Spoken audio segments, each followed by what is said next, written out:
In the mid-18th century, vampires and superstitions dictated the lives of civilians. Here in the vampire's real habitat, the monster is looking around, searching for her next victim.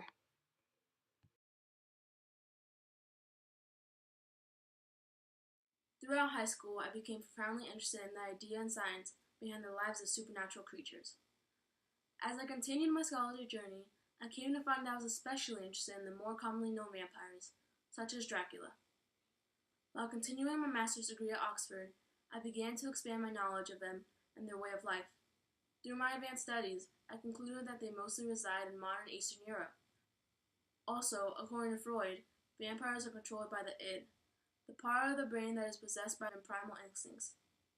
Their thirst for blood is their only satisfaction. I learned about the Industrial Age and about all the philosophers during this time period. One of them was Thomas Malthus. His belief, as cruel as it sounds, is that war and diseases are necessary in order to control human population. This philosophy stuck with me the most when it comes to vampires, due to the fact that vampires help and assist in controlling overpopulation. By studying this, I have seen the positive and negative effects of the vampiric species as a whole. Before my travels, I was able to obtain the diary of Jonathan Harker from one of his descendants, which led me to Transylvania, the start of his journey. For the past year, with the help of the diary in my possession, I have been observing their various habits and how they interact with us humans. The Slavic culture has passed down the most vampire legends known in the modern world. These include placing a crucifix in coffins, on blocks under the chin to prevent the body from eating the shroud, placing poppy seeds in the graves because vampires have a fascination with counting, or piercing the body with wooden stakes. Vampire weaknesses include sunlight and garlic. As a vampire's inner self is made up of power, greed, and overall self-gratification, they can be classified as sinful, dark, and the light being their enemy. As seen from the vampire's behavior, they are only in it for the power they can sustain through various means, which often come from their ability to obtain blood. Due to their obsession with blood, garlic can be used as a deterrent to vampires, similar to the way garlic was used to repel mosquitoes throughout Stoker's era, before chemical advances progressed. Okay. I'm a descendant of Lucy Westenra and Quincy Morris. At age 18, I was able to find out my heritage and who I really was.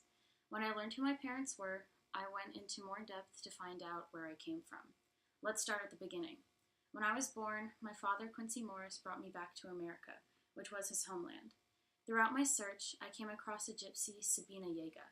She explained to me what happened with our families and even gave me a copy of Jonathan Harker's diary, which explained to me more in depth about what happened to my great-great-grandma.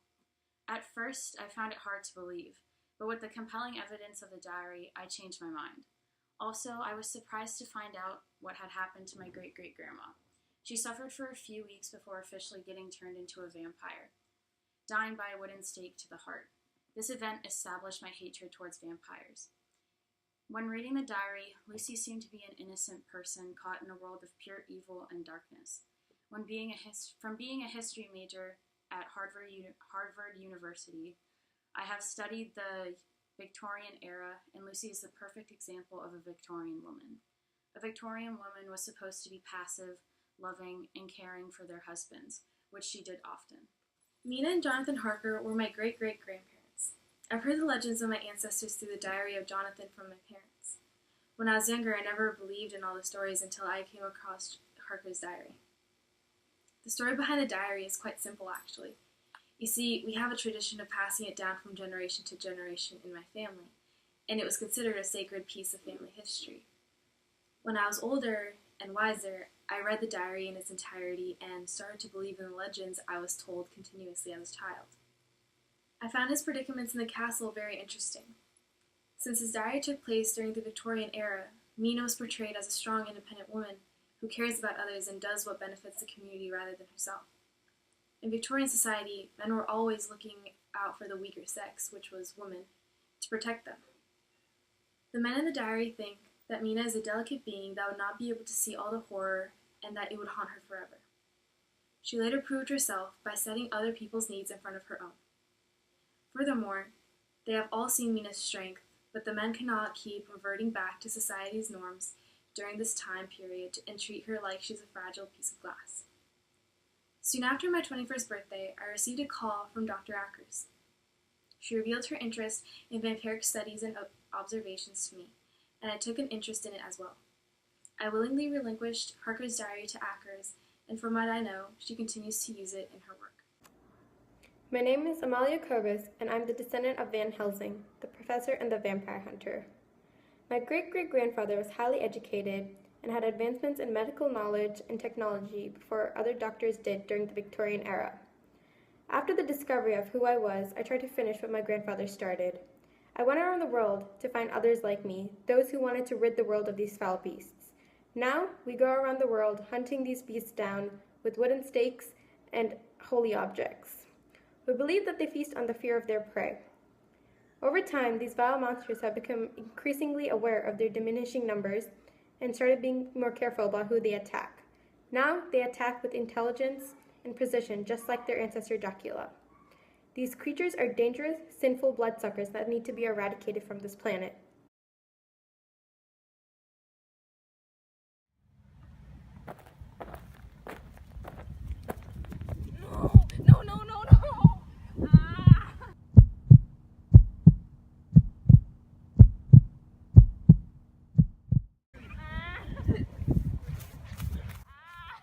Are you okay?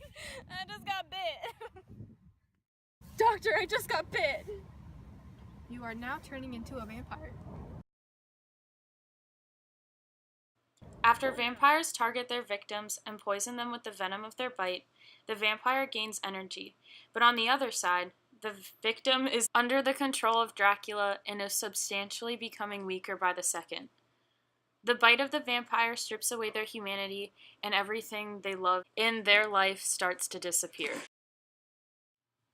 It is our responsibility as a human race to do all that we can to save the endangered species of vampires. They are actually overall more beneficial to the human race than most may think, as they have proved to help stabilize the population through lowering overpopulation as well as stabilizing the economy. We can help them by building safe homes for them, lowering the use of religion and garlic, as well as getting others to stop hunting the vampires. Like bumblebees, vampires should not be killed off despite the common negative views. The good that vampires do overall will outweigh the bad in the long run. Overall, they help promote stability of the environment and are very crucial to the ecosystem. I encourage us all to stop hunting these victims before they go extinct and before we see a world without them in chaos.